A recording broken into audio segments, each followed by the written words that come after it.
Hey, podcast friends. This is Dr. Steve Hewlett with the podcast, Simple Healthy Choices for Weight Loss, where every week we help people who have realized that as their health has been declining over the years, the number of medications they are being prescribed is increasing. We want to help you reverse this health path so you can live the vibrant, pain-free, and hopefully medication-free life you deserve to live. If you'd like even more information on this topic, you can go to Amazon or Audible and pick up my book, Your Plate is Your Fate. And if you think my book helps you on your new health path, please tell your friends and leave a review where you purchased it. Welcome back, podcast friends. And in today's episode, I want to talk about metabolic flexibility. I want to kind of explain to you what it is and why you should care about this. But before I do, I want to kind of explain a term that I've been hearing. People are getting confused and don't quite understand the difference. And that term is blood glucose or blood sugar.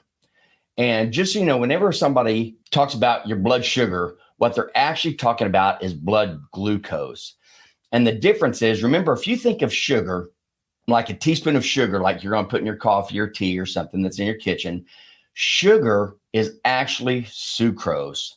Sucrose is a disaccharide. So it's made up of two monosaccharides, glucose and fructose. So when you're talking about table sugar or sucrose, you're getting both glucose and fructose at the same time in 50-50 portions. Or high fructose corn syrup is the same thing, only it's different percentages of the fructose. But that's the big difference. And that is a huge difference between, like, when we talk about carbohydrates, like rice, in any carbohydrate. When we talk about those carbohydrates, they do get broken down to the basic building block, which is glucose. Sugar is its own thing because, again, sugar has glucose and fructose, and the fructose is what's killing us. And if you missed it, you can go back to my podcast episode number 6. It's called What is Fructose and Why is it Poison?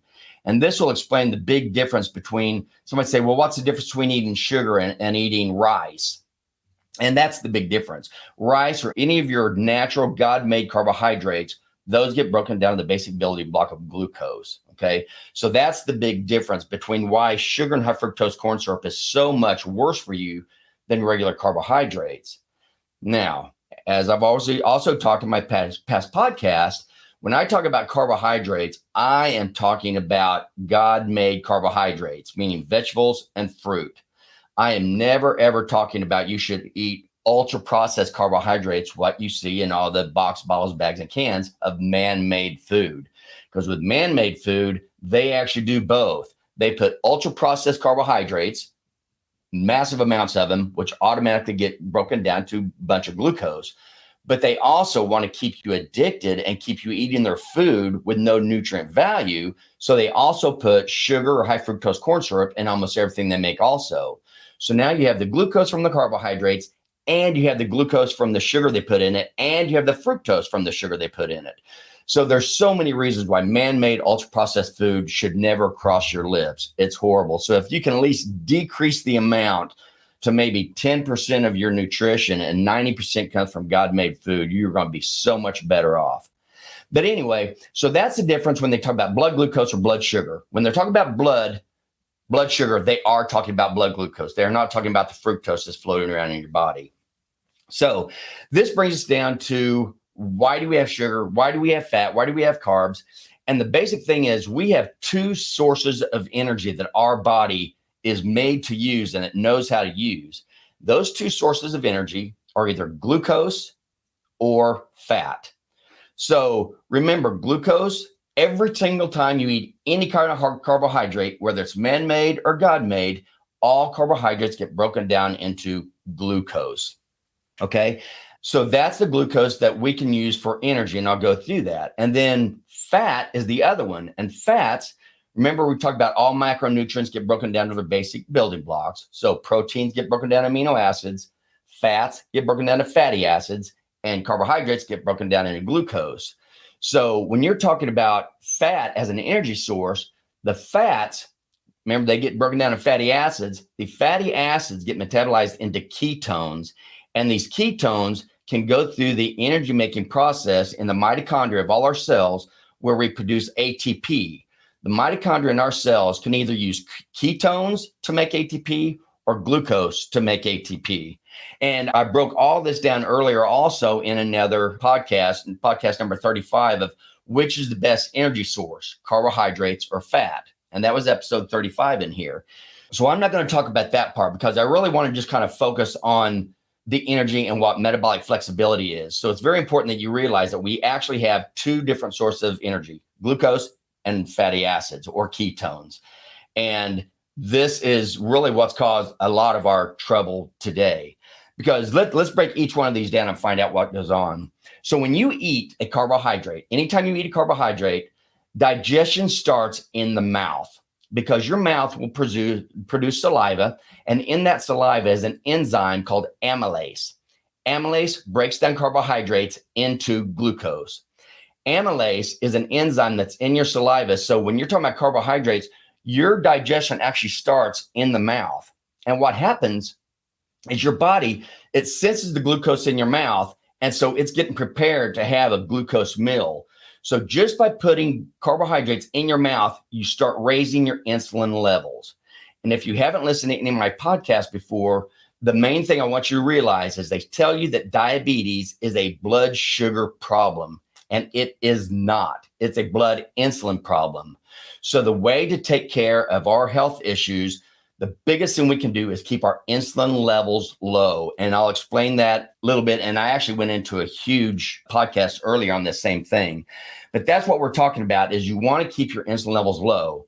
So whenever you eat a carbohydrate, it's put in your mouth produces amylase in the saliva, and this starts breaking down your carbohydrates into glucose.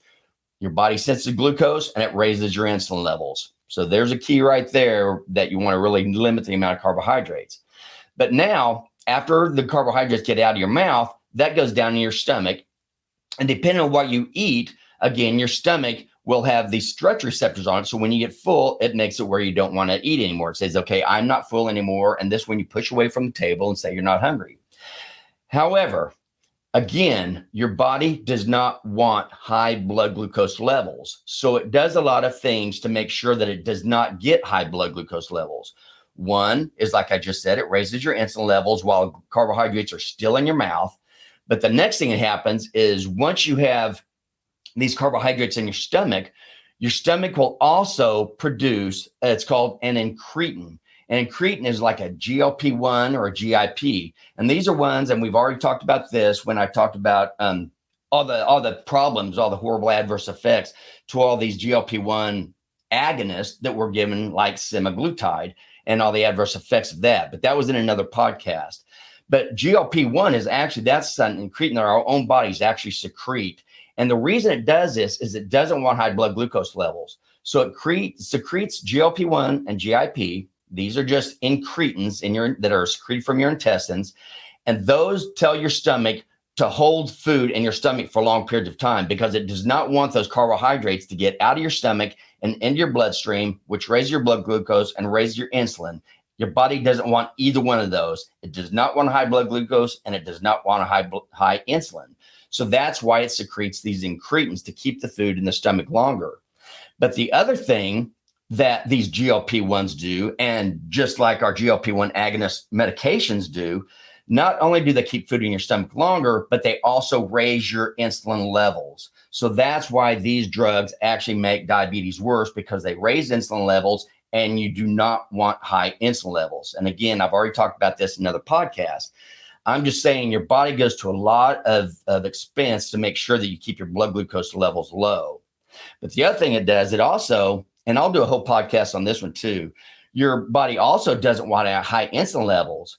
So after your body naturally secretes GLP-1 to keep food in your stomach and to raise your insulin levels, your body doesn't want high insulin levels. So there's another incretin that it secretes to bring those insulin levels down by blocking GLP-1 and GIP.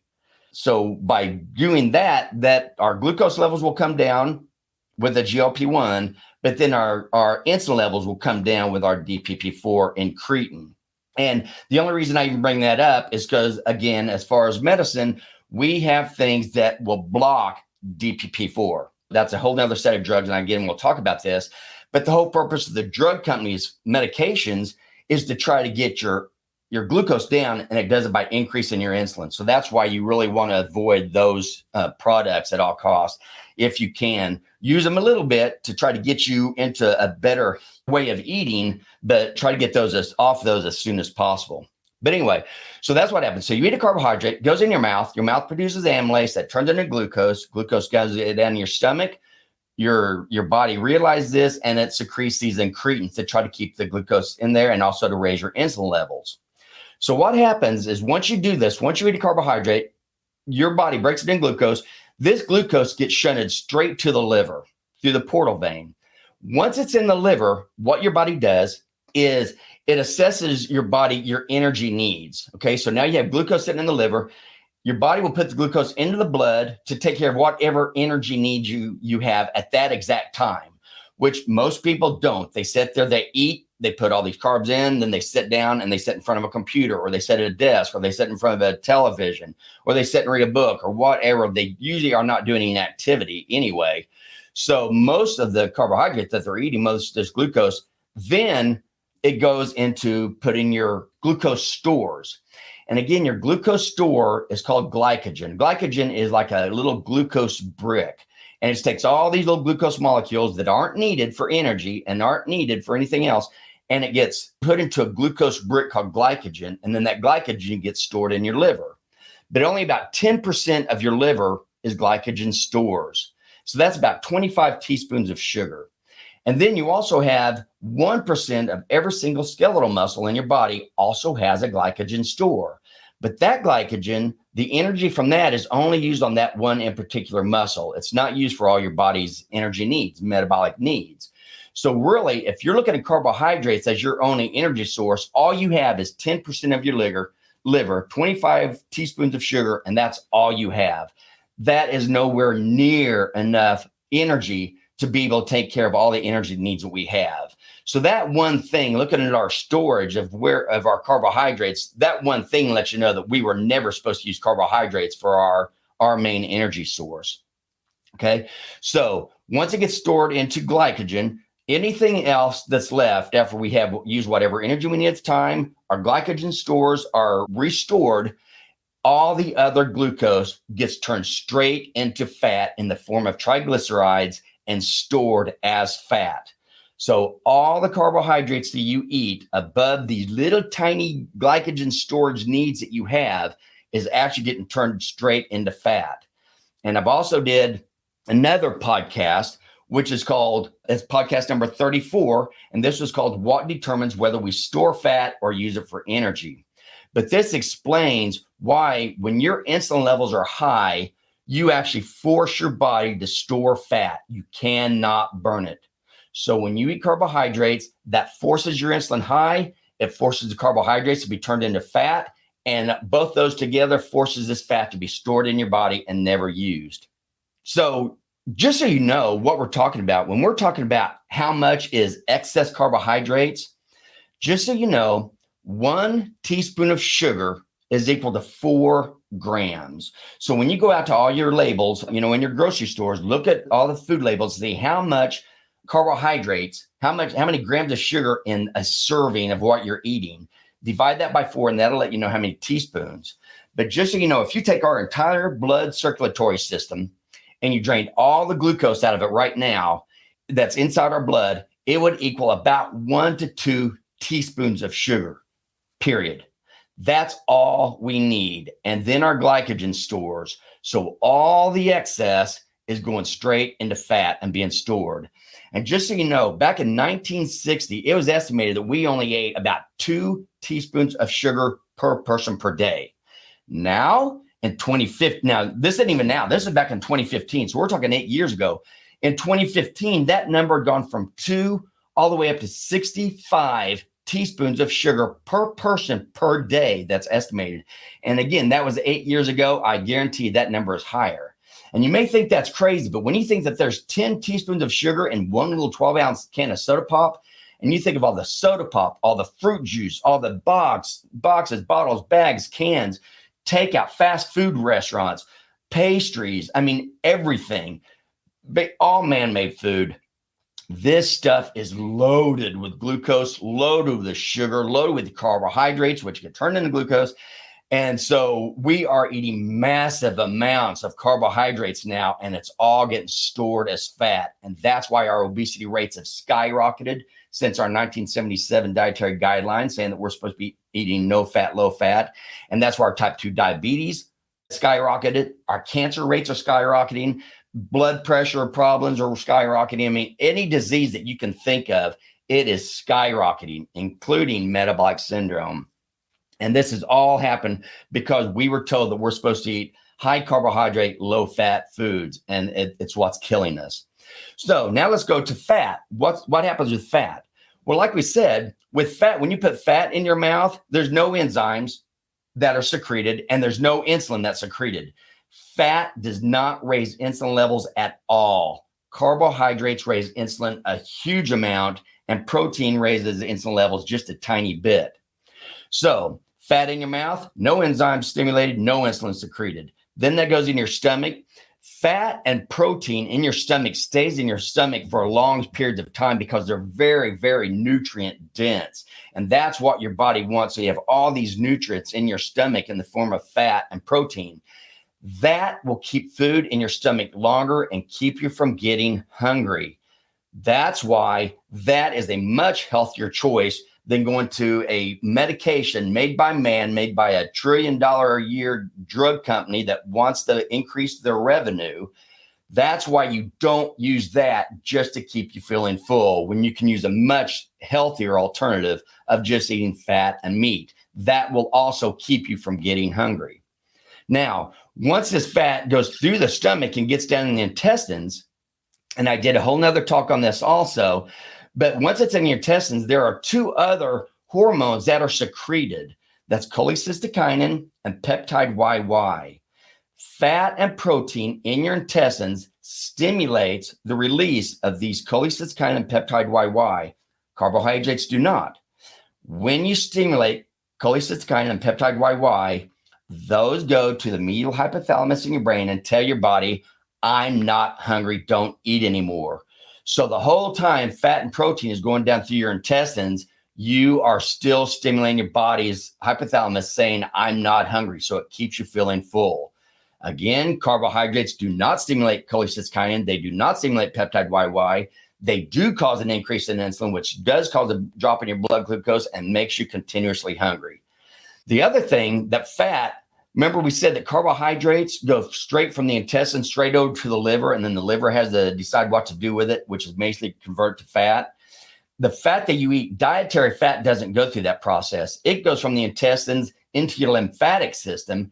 Then that gets drained into your bloodstream, and that floats all around your bloodstream, dropping off all the fat, all the fatty acids for all the places that it's needed, which is a lot of places. Because again, like we said, fat can be used as an energy source and should be. Fat should be our main energy source that we use day in and day out. And our carbohydrates should only be for our fight or flight type energy. And I'll explain that in just a little bit with an analogy. But as fat, every single cell in your body is lined with fat and cholesterol. We need fat and cholesterol so bad for every single cell in our body. A lot of our hormones like testosterone, estrogen, vitamin D, cortisol, hormones that are based on cholesterol. So again, another reason why cholesterol is so important.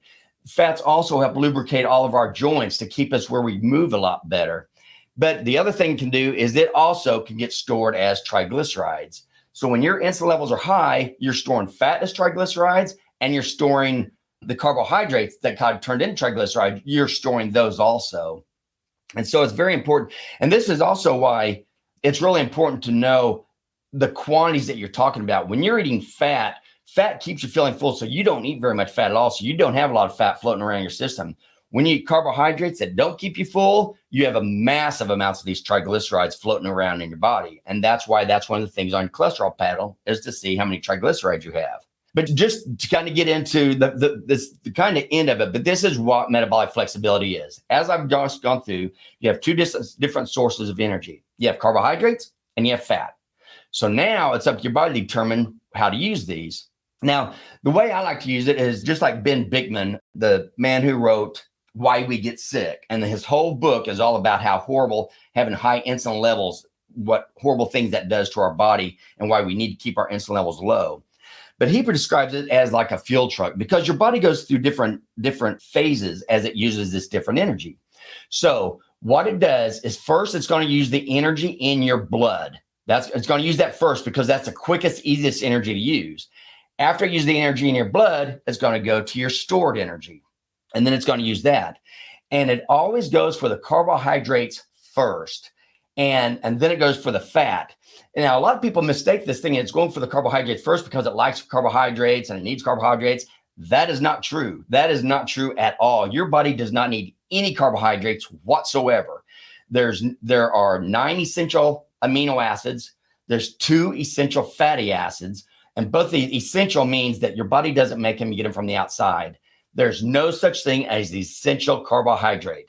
Your body can make all the glucose it needs out of protein and out of fat. So that's the first thing. So you've got these 2 different sources of energy. And like I said, it's going to use the energy in your blood first. So the first thing it's going to do is use the glucose in your blood for any energy that it needs.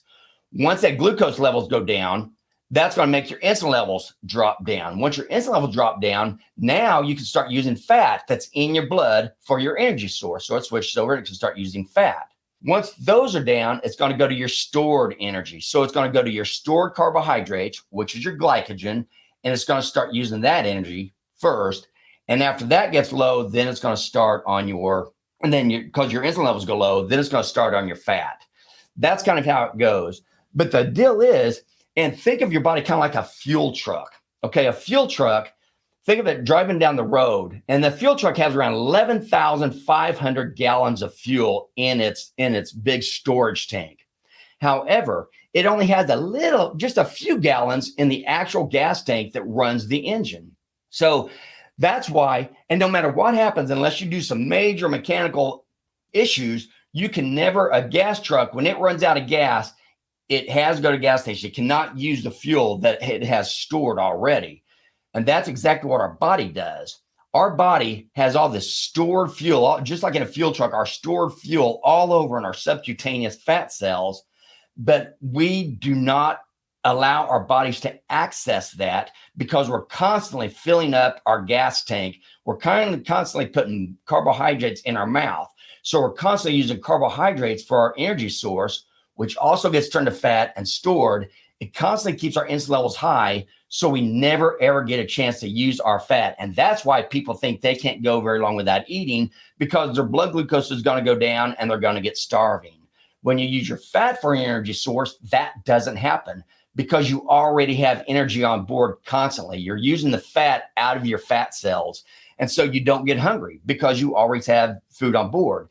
That's why we call that dining in. You dine in because your body is eating its own fat stores and its subcutaneous fat cells for its energy, versus having to dine out where you have to get all your carbohydrates from the outside.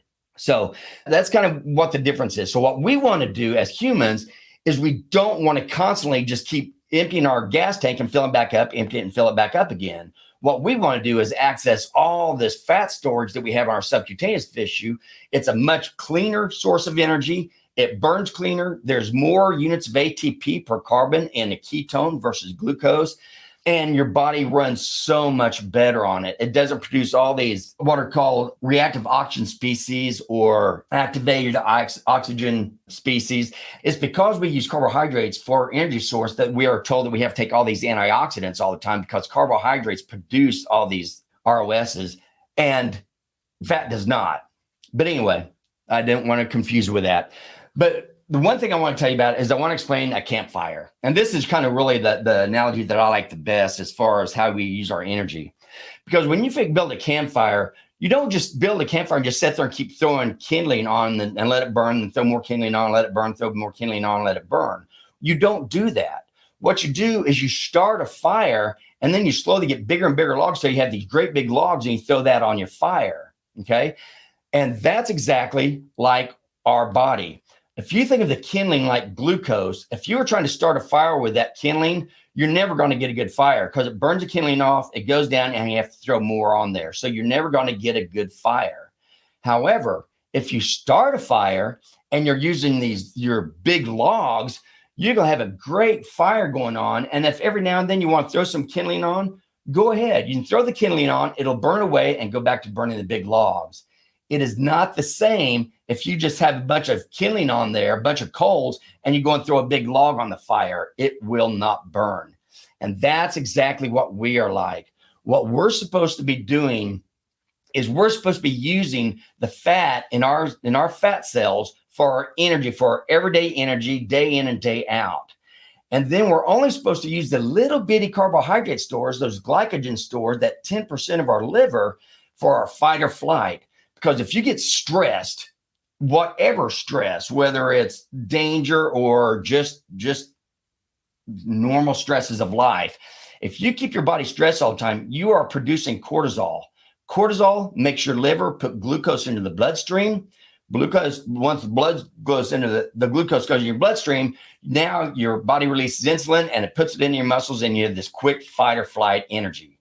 But what's supposed to happen is once that stressful situation is done, now you let your glucose levels come back down, then your insulin levels are going to come back down. And once your insulin levels are back down, now you can start burning the fat out of your subcutaneous fat cells. And again, this is again on that same podcast of number 34 that says what determines whether we store fat or use it for energy. The key is insulin. If your insulin levels are high, you store fat. You do not burn it. If your insulin levels are low, you burn fat. You do not store it. And that's exactly the way you should be when is just like that campfire. Only use your kindling when you have the fight or flight, but you should be using your subcutaneous fat cells for your normal everyday, day in and day out. So really when you eat food, don't think of calories. The only time calories ever come into this is if you're eating man-made processed food, because when you eat all those carbohydrates day in and day out, you're getting a ton of calories. There's no nutrients in it hardly at all. And that's another reason why your body is constantly hungry when you eat that food, because you don't give it any nutrients. They're nutrient void and poison heavy is all that man-made food is. So once you start teaching your body to use fat for your energy source, what you're doing is you're keeping your insulin levels low. So anytime you start to eat something, think what you're getting ready to put in your mouth. If it's a carbohydrate, it's going to make your insulin levels go up.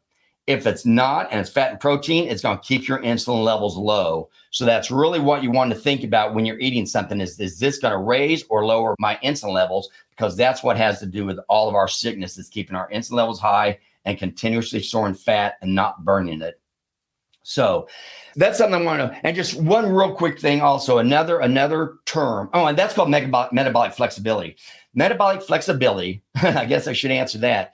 Metabolic flexibility means that your body, you always keep your insulin levels low. So you always use fat for your energy source. But if you need quick energy, like in fight or flight, your body can quickly switch over and use glucose, raise your insulin levels, use the glucose for that fight or flight, and then let both your insulin levels and glucose come back down and start using fat again. So you're flexible because you can go back and forth between fat and glucose as your energy source as your body needs. However, we have lost our metabolic flexibility once these new dietary guidelines came out and once we start getting all this ultra processed food.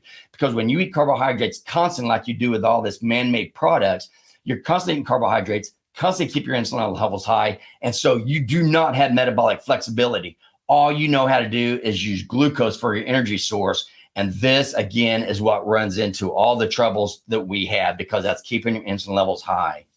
The other thing, just real quick, we're kind of talking about ketosis and not ketoacidosis. People get very, very confused, especially physicians. Ketoacidosis and ketosis, those are two different things. Yes, they are high ketones. However, in ketoacidosis, that's something that you see with diabetic patients, mainly diabetic ones. And when you have ketoacidosis, your blood glucoses are extremely high, 350, 400, even over 1,000. So ketoacidosis means you have a type 1 diabetic, doesn't have any insulin, isn't giving themselves any insulin. So the glucose stays in their bloodstream, and the body, since it can't utilize it because it doesn't have any insulin, it's using nothing but fat for its energy source. And so the ketones go very high. So you have extremely high blood glucose levels and extremely high ketone levels. When we're talking about ketosis, like with ketogenic diet, it's nothing like that. Because when you talk about a ketogenic diet, you're keeping your glucose levels very low in a good, healthy range. And you're keeping your insulin levels low in a very healthy range. And so you have metabolic flexibility and you're going back and forth and back and forth. What you're doing is you're just choosing to eat more of your fat. And so you keep your insulin levels low by not eating carbohydrates.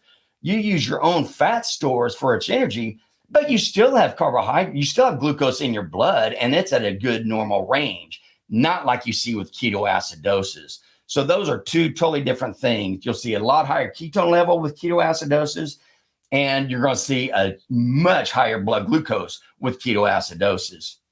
So anyway, don't get confused between those two. I know I'm going a little bit long, but I hope that makes you understand. And again, I just want you to understand how important it is to stay away from man-made food, stick with God-made food, and really, if you could stick with a good, healthy meat and fat and eggs and stay away from the carbohydrates, you're going to do yourself so much better. You can have a little bit of vegetables and even less fruit, but eat seasonally. That's why we always say, man, don't use the grocery store for your food products. Go to your local farmers, where all the farmers come, they bring the fruits, they bring their vegetables, they bring their meat, and eat local. That's going to be healthier food. It's going to help your body so much better. And it will help those farmers also so they can produce more of the good, healthy nutrition that they're trying to provide for us. So that's all I have for today. I hope I didn't confuse you more than I helped you.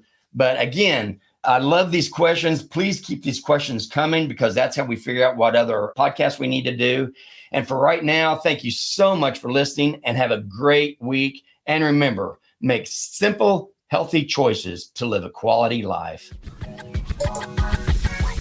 If you enjoyed this podcast, please hit the subscribe button below and be sure to tell someone else who may want to change their health path as well. And don't forget, you can also purchase my book, Your Plate is Your Fate, on Amazon or Audible. And if you do, please leave a review.